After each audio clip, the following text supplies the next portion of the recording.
All right. Good morning, guys. How are we all? Well, good morning, good afternoon, good evening, depending on where you are in the world. It's 12 in the afternoon right now, midday. I'm back in UK, just outside of London. It's about an hour outside London. It's near Oxford in Buckinghamshire, for any of you that know England. But anyway, I wanted to do this. This is completely different to the normal kind of videos I'll be putting out on this channel. Obviously, normally you see the quite highly edited travel vlogs and that sort of content. But on this, I just wanted to try and get an actual Q&A going and answer some of your questions. I got a bunch of questions through to my Instagram, but also I'm going to try and answer some questions on here because it's not exactly clear where the travel world is going right now. Obviously, there's huge uncertainty everywhere. People don't know when places are going to open up again, and we're not really sure when it's going to get back to the kind of normality that was a few months ago. Because it's kind of blindsided the whole travel industry, and I think most airlines are down 90% occupancy, understandable considering everywhere's locked down. But that's likely to change in the next few months. And so I kind of wanted to do this chat and get into it a bit. The situation now in the UK is that it is still lockdown mostly, except for essential workers. But we can go out to exercise up to one person. And they now have started to say as well, if you can go back to work, then go back to work. Hey, Wizard, how's it going? Hello, Hannum. So, people don't necessarily have to go back to work yet, but they've said try and go back to work now. And yeah, it's an interesting situation. So, I did a poll yesterday to my Instagram, and I asked if you could travel right now, should you, or is there no reason anyone should be traveling right now? And it came back 65% of people saying there is no reason that you should be traveling right now. I kind of understand that right now. I understand that, well, there's no point in traveling this day or tomorrow because most places are shut down anyway. So if you fly somewhere, most places in the world, you're not going to get a good experience of it because, you're going to get there, everything's going to be closed. And it's also probably quite irresponsible to be flying right now when a lot of countries don't really have it under control.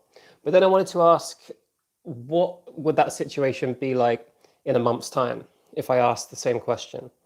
For yourself, I'd like to get some opinions here. I mean, in a month's time, a lot of countries are looking like they're going to start opening up again. I know there's certain countries like Georgia, Iceland, Greece, even Italy and Mexico are encouraging tourism from June.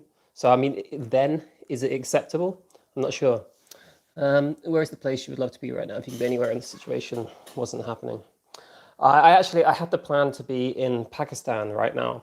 I was going to be spending at least a month, maybe two, if I could, traveling around Pakistan, India, and that whole region. So that was really where I was planning to go, and that would be, I mean, nice to be there right now.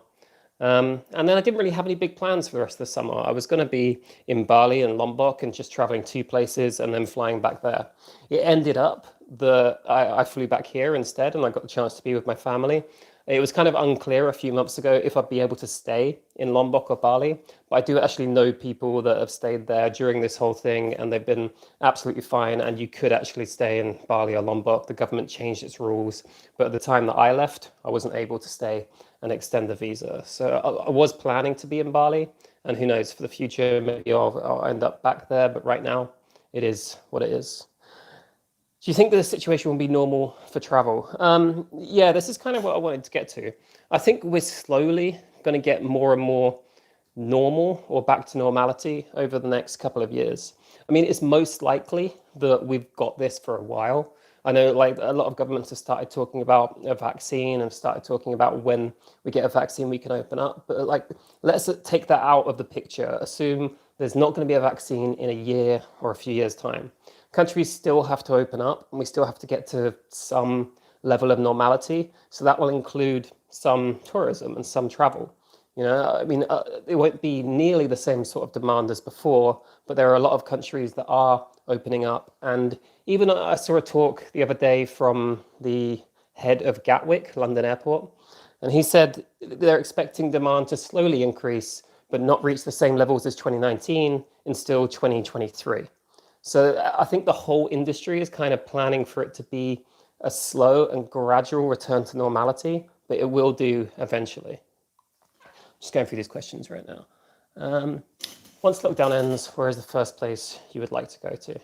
Honestly, I really want to start heading west. I've spent a lot of time in Asia in the last few years. Absolutely love it, and that's why I always end up going back there. But I haven't spent a lot of time in, well, no time in Central America and only one country in South America. So really, this kind of like gave me a kick in the butt to be like, well, I need to go and see more of that now because, when travel was freely available, I didn't grasp that opportunity fully. And now there will be some countries that are stricter with the border policies. There'll be some countries that are stricter because of this. So, I mean, when I can, I want to go across and see Central and South America and really, really see more of there. Sorry, I'm doing this on the phone, but by the way, my laptop just broke and I wanted to do this on the phone, so it's kind of hard to read the questions at the same time. Do you think when this lockdown is over and you're able to travel again, are you going to be able to travel straight away? Or has the lockdown affected you financially? For me, I'm in a very fortunate position that I earned a good deal of passive income, both from YouTube AdSense and the other things that I've kind of set up around video. So to be honest, for myself, when I say fortunate, I mean, I've created that over the past few years. My income hasn't really been affected. I know a lot of travel bloggers, because they rely on traffic to their websites. People haven't been searching for travel tips so much, so that has taken a kind of a hit. But for YouTube, mostly from what I've heard from most people, it's kind of stayed the same and maybe even more than before, because a lot of people are watching videos and consuming content. So for me on YouTube, it's been around about the same. And I've actually taken this time instead to work on a few newer projects, including my second YouTube channel, which if you're interested will be in the description. I shall take my leave from your Britishness if you allow it. I allow it, wizard. No problem. But yeah, so I've kind of taken this time to set up some other things as well that will benefit me for the future. But in terms of like, I'll still be able to travel straight away because, I mean, I've still got money coming in, thankfully. You still off the booze, Jord? Yes, mate. Yes, Scott, I am. I wrote out some of my goals for the rest of the year. And one of them is to make it for the 1 year, no beer, or 1 year, no alcohol. Even like when this first started, I had a little thought to myself, like, oh, what's the point? May as well just go have a beer with my mates or whatever. And then, I don't know, even when I had the opportunity, I just kind of decided, well, you know what, that opportunity will still be available to me in October at the end of the 1 year, no beer. So I'm just going to power through. And then I've got that under my belt. I've got that completed. I did the 1 year, no beer. And then I can go and have a drink with some mates after that. Probably. Who knows? Haven't decided yet. Which countries have you visited? That'd probably be quite a boring live stream if I listed them all, but it's around 80, right? I think it is 80 right now. Did you watch Race Around the World? I haven't actually watched it yet, but loads of people have recommended it to me.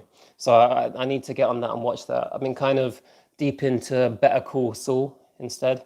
And yeah, I need to finish that before I move on to the next series.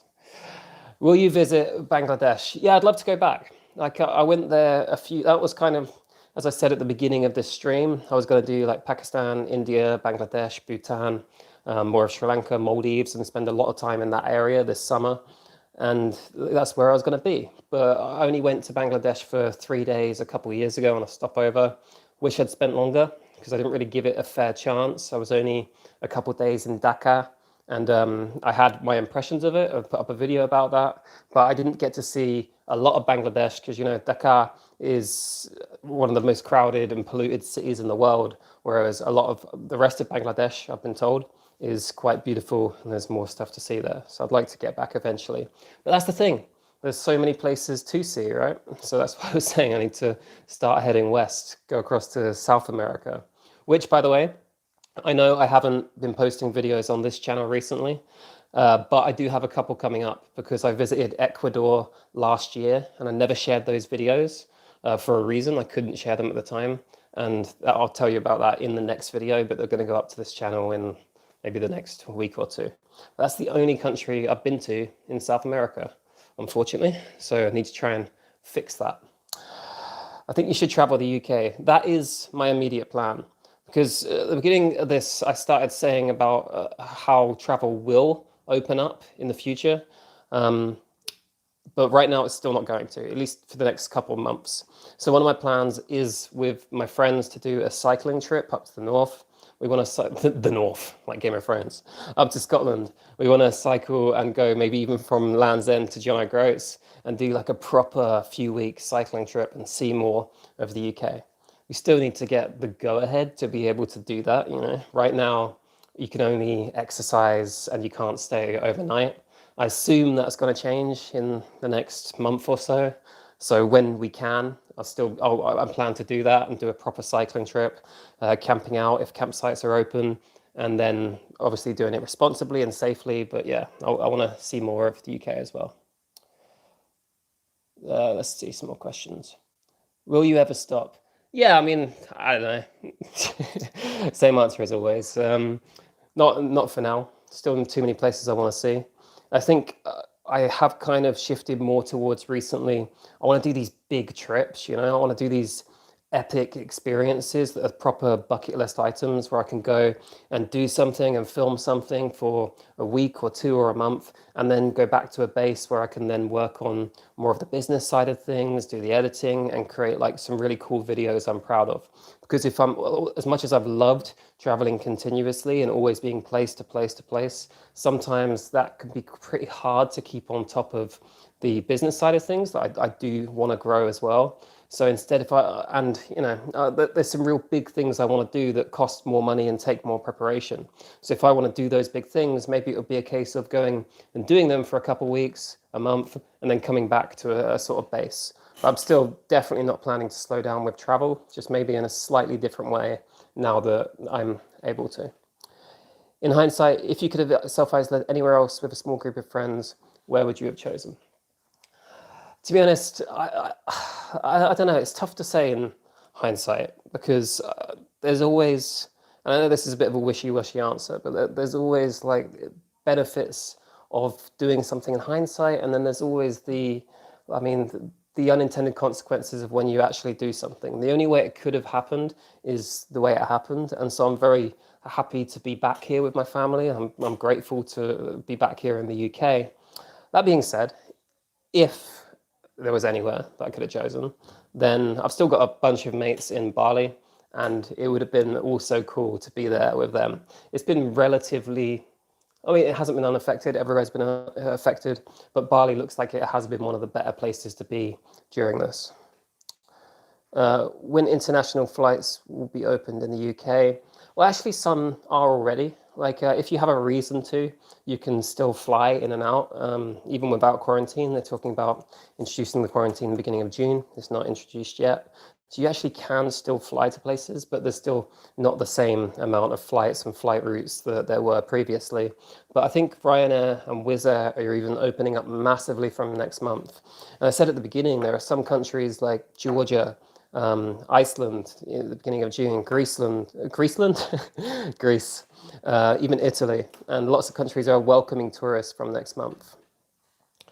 China marathon ever again? Yeah, definitely. When I started writing out my goals, because this is something I did this morning, so what do I really want to achieve for the rest of the year? Even though we're in this situation, what can I achieve?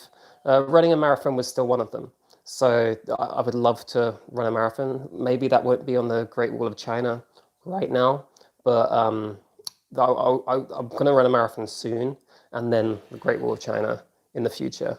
Definitely still a plan. Do you have any plans to visit here in the Philippines again? I've been to the Philippines like 5 times now, and I love it. Beautiful country. I've seen a lot of it. I've been to most of the provinces and most of the bigger islands, and there's still so much to see, but because I've seen so much of it and I haven't seen a lot of other countries, I'm planning to see more of other places. But in the future, I would definitely have no problem with going to the Philippines. I actually love it. I'll go back whenever I can. Iceland opening up in June, doing tests on the border, so it could be a good idea. Yeah, definitely. Iceland, I haven't been to yet. That'd be a new country for me. So either June, July, maybe. Actually, one thing I do want to do, if you guys want to know for my personal plans, is my mum lives in Spain, and I've been back in the UK for the last, 3 months or whatever it's been. So I'd like to go to Spain first in July, and they do have a 2-week quarantine at the moment. So maybe, I don't know, we'll see how that works out.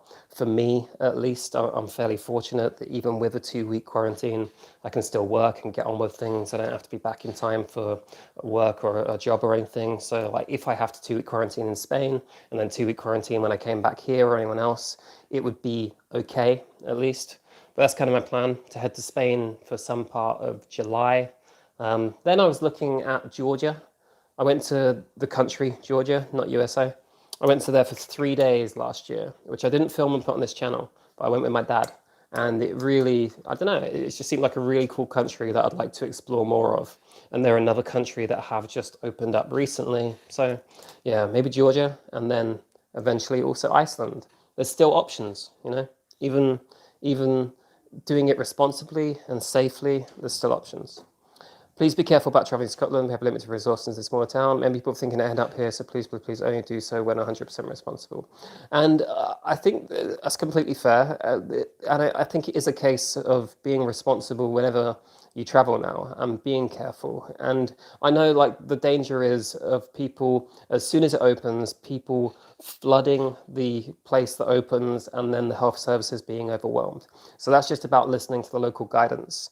But if and when it is acceptable, you can do it in a responsible way. Like when countries are saying, okay, please come here, we need tourism, then, and when regions are saying, please come here, we want tourism, well, then you have to respect that because that's their wishes.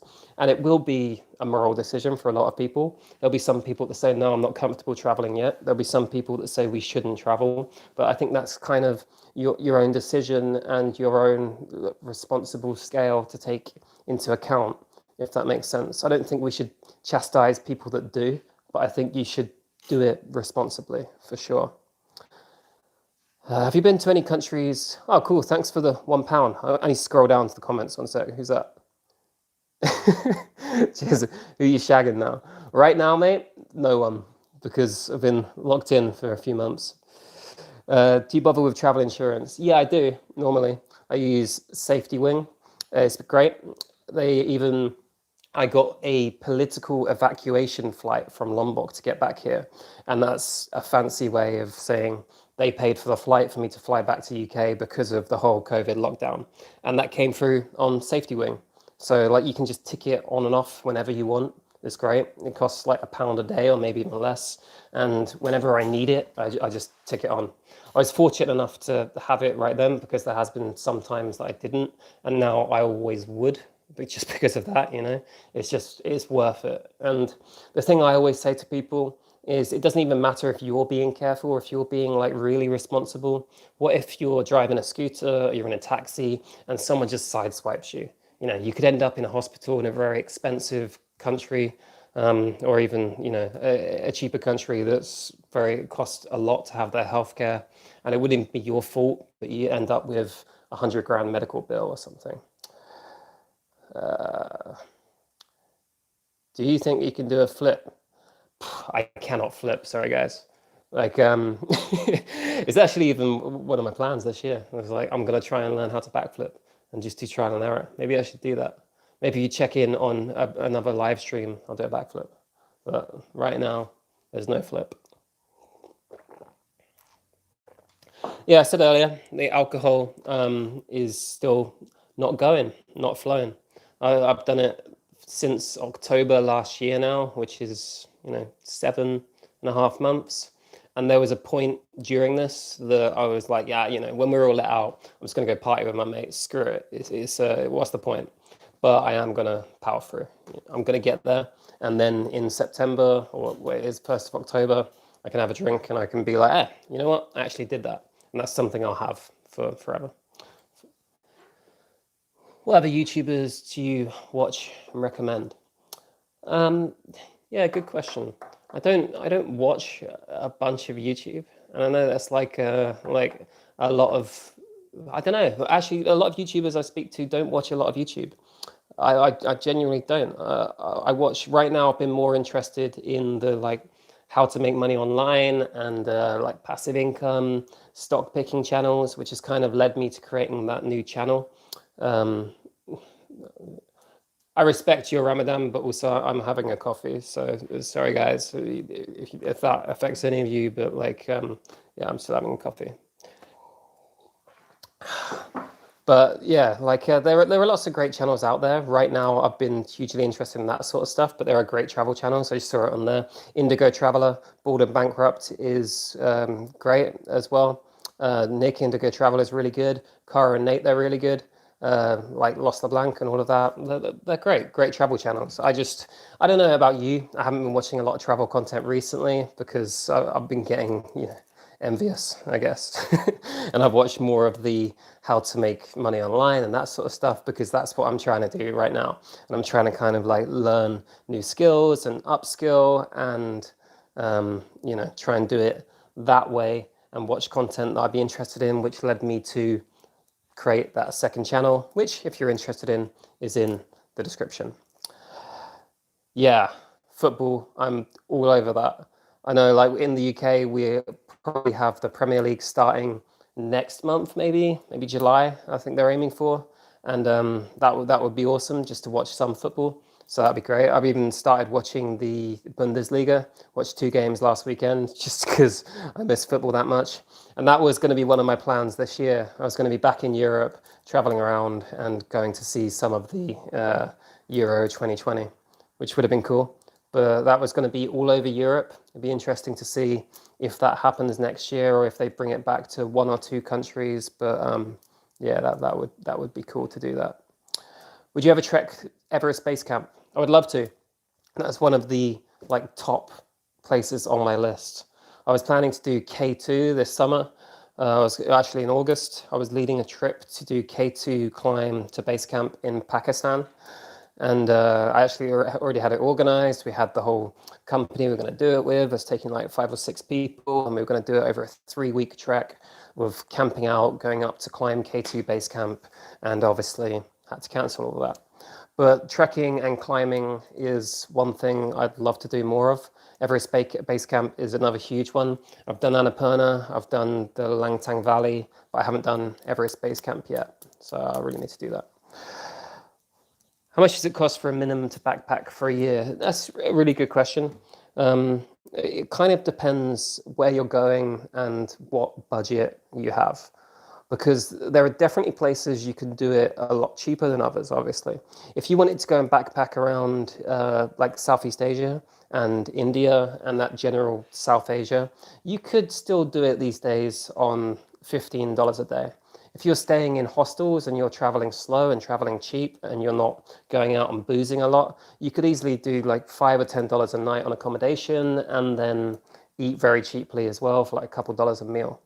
The problem is with that is that when you do that, like it doesn't leave you a lot of spare budget to do the really cool things that each place has, if you know what I mean. You can't pay for the epic experiences. You can't pay for like going on big climbs and stuff. So I'd say you also kind of need to set aside some budget to do the really cool things in a place. Because when I first went backpacking, I was like, I'm trying to keep it down to $10 and $15 a day. And then I even deliberately didn't spend money on cooler experiences. So though you can do $5 to $10 a day, maybe budget a bit more, $20, $25 a day, and then you get to do some cool things.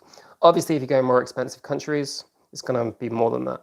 So I can't say like at a minimum, but I'd say like $20, $25 a day would be a good minimum, absolute minimum, in my opinion. Let's just looking through the questions. Ooh, yeah, thank you, Nova. What's the best visa to live in Indonesia? Yeah, I also love the place, and oh, cut out there for a second. I was actually on the visa consistently, and a lot of people that stay there are, because I was only ever staying there up to 2 months because I was always traveling. So I'd be away traveling somewhere else for a couple of weeks and then coming back there. And that just meant I could always top up the tourist visa. You can also get a business visa, which enables you to do the same. You can stay there for up to 2 months and fly out and fly back in, but that visa lasts for a year. You can also get a social visa, which is relatively easy while you're there, and that can let you stay up to 6 months. Now, like, don't take my exact word on all this. Some of that might change, and you definitely just need to search it for yourself. But there are ways you can stay there for longer. The hardest is the actual residency, the Kitas. That's very difficult to get. But there are ways you can stay there that will let you stay in Indonesia. Let's go through some of the questions again. Ooh. From your own experience, have you visited any countries by yourself that you wouldn't recommend lone travel to because you felt generally unsafe or there's high crime? For myself, I don't. Well, yeah, I have actually. I wouldn't. I don't think you should be going by. Well, I don't know. It's a difficult one to answer because it depends on each person.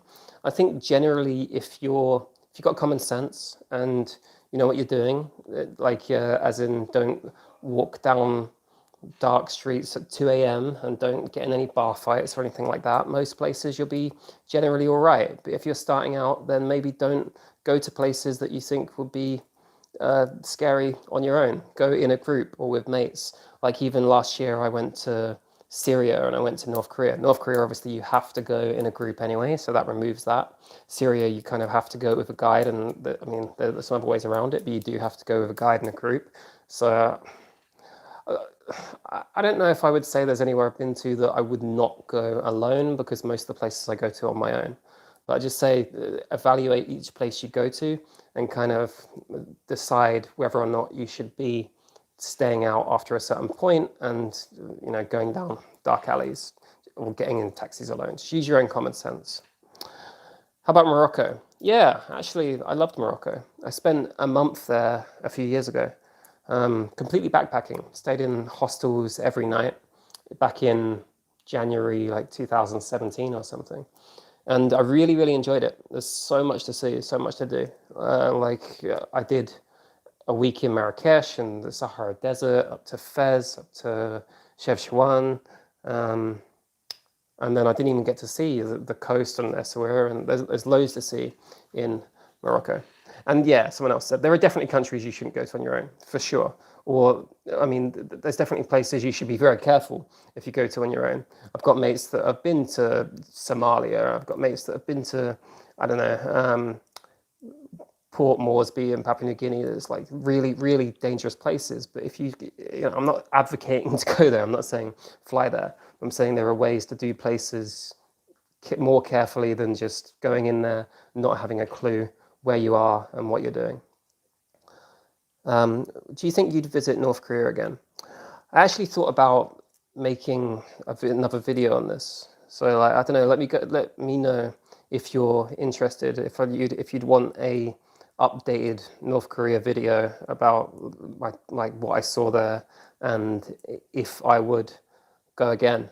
Because I don't know, it's kind of a tough one to answer, and I wouldn't want to answer right now in a sentence because I would kind of like to go again, but I don't know if I should.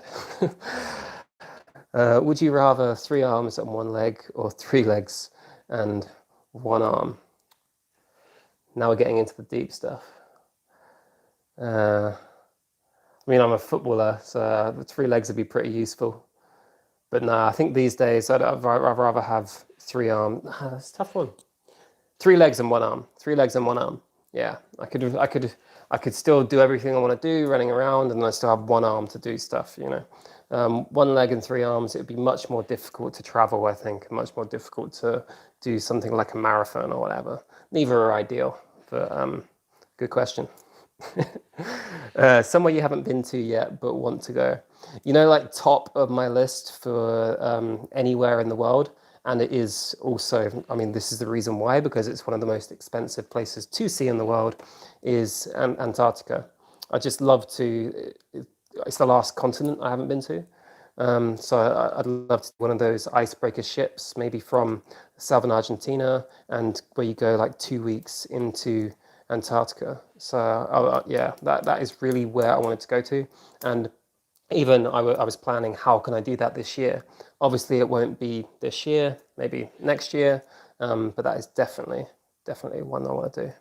Are you going to bring your mum on future travels? Yeah, well, like I said earlier on this, I'm going to try and get to Spain to see her. And like she was meant to be in Bali right now, actually.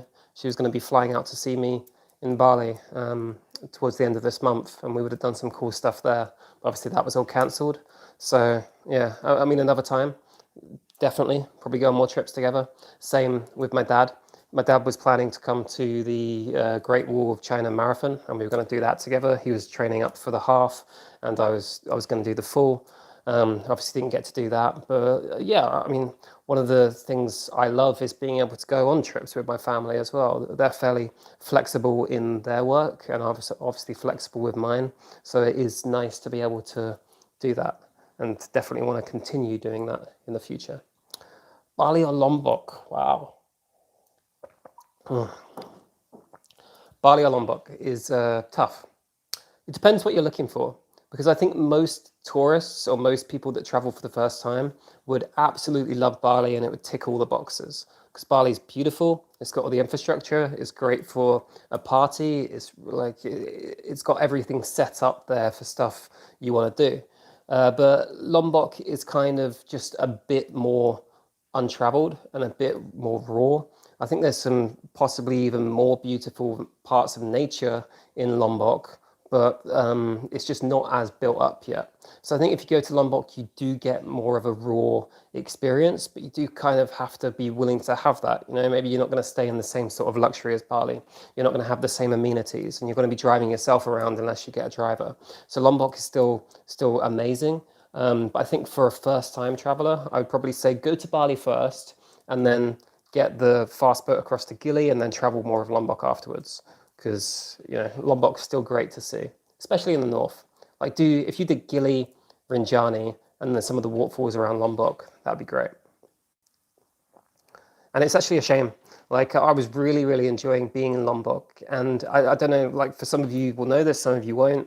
A couple of years ago, Lombok had a big earthquake, and there were massive mudslides all around the north. Quite a few people died, and a lot of the industry in the north was completely destroyed. Like a hotel I stayed at there, Rinjani Lodge, about 80% of their hotel was destroyed, and they've just rebuilt, and they just got it sorted. And then, like, I met with the owner. She was really nice. And she was really happy. They just got some demand up again. And then, this happens. So a lot of businesses there have been hit again and again. And then now they've been hit again. So it kind of sucks in that way. But if you do get a chance, then go across and support Lombok because of that.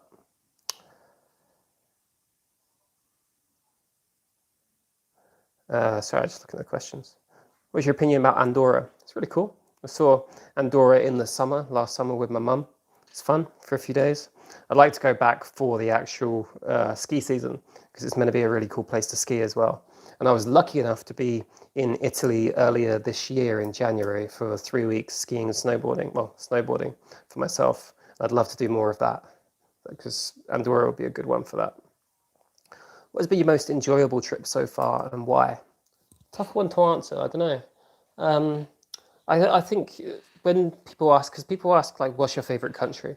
I tend to always think of the most recent place I've been. I always think of one of the most recent trips I've been on as like the most amazing one. And that's why when you ask that, the first one that came to mind is Ethiopia, and specifically the Danakil Depression in Ethiopia. Because like for a few days then, that was one of the most mind-blowing natural places I've ever seen and ever been to. And that was a really, really great trip. Also, any time I've done trekking, like the Langtang Valley trip last year through Nepal, did it with 5 other mates, and they were all really cool. And it was just a way of getting rid of our phones and getting rid of technology besides the camera that I film with, and just trekking all day, and then not even drinking, just having like tea and chats in the evening for a week. There's something so simple about it, but something I really loved about it as well. So I think anytime I've done real trekking trips, like Kilimanjaro too, I just loved all of them. I can't, which food, Bangladesh or Pakistan? I can't comment. You know, I was meant to be in Pakistan and I haven't been yet. So I can't say yet. I have to hold that one till later. How about Bhutan? Yeah, as well. Like I was meant to be in Bhutan in, I mean, maybe now, maybe next month. Although it's, you know, Bhutan is more expensive because you have to pay the daily visa to be there. So if you don't know, like you basically have to pay a certain amount in order to be in the country, and it is quite expensive for a backpacker. But now, like, I'm more fortunate enough that I would be able to go to Bhutan and cover it, and I really wanted to do that. So I was going to be there now-ish after Pakistan, maybe next year, definitely eventually. Right, we're going to cut this. I'm going to finish this in about 5 minutes. So let me know if you want to see more of these, because obviously this is completely different to how I would normally do a video. I would normally do something that's quite edited, but if you want to have more Q&A sessions, if you want to do more just talking to the camera stuff, then let me know, because I'm happy to. You know, I'm locked in right now. It's a way that we can connect at least. I'm also planning to do more of these on my second channel. So if you are interested in, I've seen some more how to make money online and that sort of stuff questions, those sort of questions popping up on this. So I'm going to be doing lives on that second channel about that stuff rather than travel specifically. So if you're interested, the link to that is in the description, I believe. If not, then it's Creative Money. Just have a search and you'll get to see more Q&As on there. And then I'll also try and do more on here as well. What's the time in your country? It is 12:30 right now. So I'm actually going to go out. I mentioned earlier on this, I didn't give away. I sent off my laptop for repairs today. I think the doorbell actually went while I was doing this. So someone just picked it up for repairs. So I don't have a laptop for the next 2 weeks. I can't do a bunch of work, at least, or editing. At least I can do this and keep in touch with you guys. But I'm going to get out and go for a walk. And I don't know, it's sunny here. So at least I'm going to get outside and make the most of that. But yeah, if you are interested, jump across the other channel. There's already a bunch of videos on there. You'd really be helping me out just by going and watching them, and let me know what you think. And it's been fun. Thanks, guys. I am going to turn this off now. Never done this before, so bear with me while I turn it off. But it's been good, guys. See you.